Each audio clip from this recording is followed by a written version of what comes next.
morgen, allez, Yiden, l'étude sera aujourd'hui. Le Nishmat Rav Asher Ben Mizel, François Frégé Ben Trana, Janine Ruth Ben Foto Mazal Fritna, Isha Ben Linda et Robert Baruch Ben Jamilat Araba Cohen. Si vous savez aussi, dédié à une prochaine étude de Mishnah, contactez les 5 minutes éternelles. Nous étudions Masechet Dmaï, Perikei Mishnah Vav. Alokeach minasiton vechazar velakach mimenu shniya, lo ya'aser mize al ze, afilu meoto asug, afilu meoto amin. Ne'eman asiton lomar mishel echad hem. Mishnah très simple, que maintenant, depuis 3 Mishnayot, 4 Mishnayot, 3 Mishnayot en arrière, on a bien compris le principe. Lorsque j'achète des fruits de mailles de 2 personnes différentes, je ne peux pas prélever de l'un sur l'autre, parce que peut-être que ça c'est un mares qui prélève, et l'œil c'est un mares qui prélève pas. Même si Rami m'a assuré que tout fruit de hamas que tu achètes, tu dois reprélever, et le hamas n'est pas que pour te dire que c'est prélevé ou pas prélevé, d'accord? Donc chaque fruit est imposé. Malgré tout, on reste avec cette crainte aussi, de l'autre côté, que peut-être que concrètement, Réhouven il prélève et Shimon il prélève pas. Donc tu vas acheter les fruits de Réhouven et les fruits de Shimon, et tu vas prendre des fruits de Réhouven pour prélever les fruits de Shimon, ça marche pas, parce que peut-être que Réhouven il a prélevé, et c'est des fruits qui ont déjà été prélevés, donc tu peux plus prélever une deuxième fois. Principe simple, on a bien compris, maintenant, bon, avec à présent une nouvelle situation. Là on a une série de Mishnah qui répète dans plein de situations le même principe, probablement pour prévenir les gens de faire attention à ça. Et là, Alokar Minasiton, le siton c'est le grossiste. Le grossiste, c'est pas exactement, on traduit ça aujourd'hui, un grossiste, mais c'est pas exact. Le siton, concrètement, c'est plutôt celui qui va acheter chez plein de fournisseurs, et tous réunis chez lui pour les vendre. Parce que dans la vie, il y a les fabricants et les vendeurs, et après les vendeurs en gros et les vendeurs en détail. D'accord? C'est les trois. Les fabricants, eux, ils s'occupent pas de faire des ventes directes, mais aux détaillants. Celui qui fait, comme ça c'était l'usage, et celui qui s'occupait de faire cet intermédiaire, il est concentré dans son usine, il ne va pas chercher des clients, les clients ils sont loin, on n'a pas les moyens de communication comme à l'époque. Il y a des gens qui sont occupés pour rester toujours dans leur usine, dans leur fabrique, dans leur champ, pour faire pousser les choses, fabriquer, et on a quelqu'un qui vient, qui ramasse tout de chez tout le monde, et qui va ensuite, qui les amène à la ville, et qui va les vendre, donc c'est le grossiste.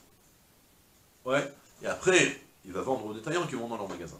La Mishnah vient me dit, tu sais, si jamais tu vas acheter des fruits chez un siton, chez celui qui vend, donc ce grossiste-là qui achète de plusieurs personnes, une fois que tu achètes des fruits, tu reviens juste après, on n'a pas précisé de temps, donc je ne suis pas capable de dire, et tu viens acheter une deuxième fois. La Mishnah vient me prévenir, elle me dit, attention, tu prélèves une nouvelle fois. Alors je ne sais pas, est-ce que c'est du jour au lendemain, ou c'est du matin à l'après-midi, ou est-ce que c'est un décret qui a été fait même pour 1 heure? On peut pas, je sais pas, c'est pas précisé.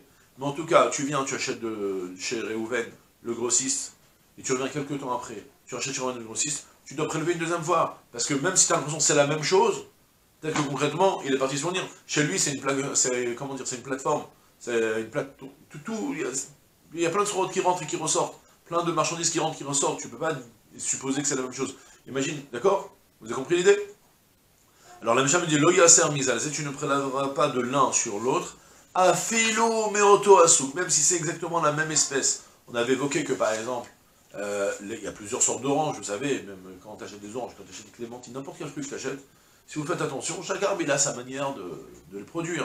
Afilo meoto, même s'il amène c'est tout que des oranges, mais c'est tout même que la même sorte d'orange, il y en a qui sont plus longues, il y en a qui sont plus juteuses, il y en a qui...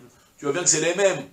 L'autre, il a amené l'autre fois des oranges qui étaient toutes sèches. Tu vois bien que c'est encore les mêmes oranges sèches? Non, pas du tout. Peut-être c'est les oranges sèches de Reuven, et ça, c'est les oranges sèches de Shimon. D'accord? Maintenant, malgré tout, même si le siton, il est à Maharetz, le grossiste, il est à Maharetz, il n'est pas que pour dire qu'il a prélevé. Mais on peut le croire sur une chose. Ne'eman asiton lomar michel echadem. Le siton, il est capable, si lui, par contre, il va dire, il ne me dit pas que c'est prélevé. Lui, il n'est pas capable de témoigner que c'est prélevé, parce que pour lui, c'est pas important l'interdit de son automaçon.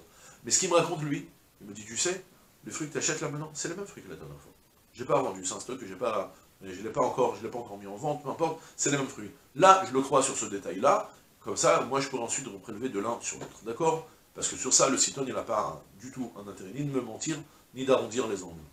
Et il connaît son travail, il sait exactement ce qu'il fait, donc il est crédible sur ça. On n'a jamais dit que le Hamaretz c'est un menteur. On a juste dit que le Hamaretz, il ne sait pas mettre les coefficients des choses comme il se doit.